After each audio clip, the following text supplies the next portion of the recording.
Assalamualaikum warahmatullahi wabarakatuh. Nama saya Davita Nur Alifah dengan nomor induk mahasiswa E7121111013. Di sini saya akan mempresentasikan mengenai penulisan komunikasi formal dan komunikasi singkat.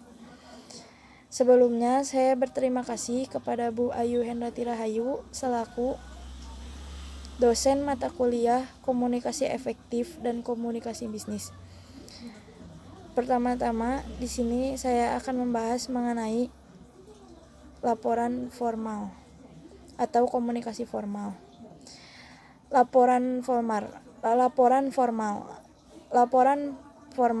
atau juga disebut dengan laporan report. Salah satu yang membedakan dengan laporan singkat dan laporan informal bukan saja terlihat dari banyak sedikitnya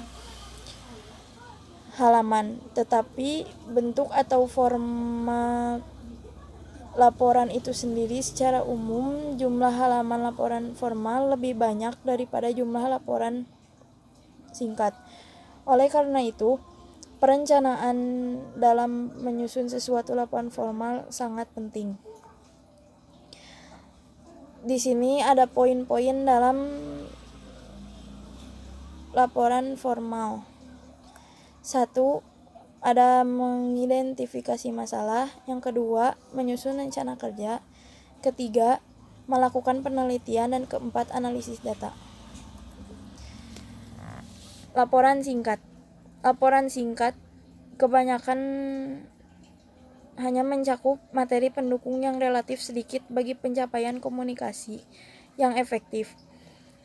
Laporan singkat itu sendiri dapat berbentuk memo ataupun surat yang terdiri dari satu halaman. Secara umum, laporan singkat dalam dunia bisnis jarang dilengkapi dengan preliminary parts seperti lembar halaman judul, surat pengantar, daftar isi, dan rangkuman atau abstrak. Oleh karena itu, laporan singkat lebih menekankan pada tubuh suatu laporan yang mencakup pembuka, hasil temuan, bahasan, dan bagian penutup.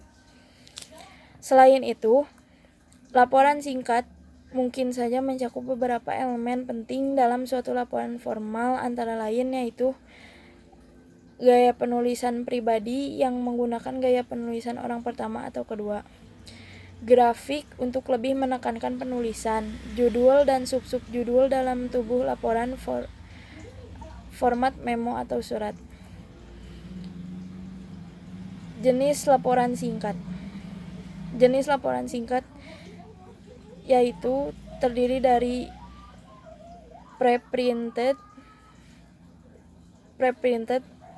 yaitu bentuk sebelum dicetak, pada dasarnya digunakan untuk mengisi laporan yang kosong.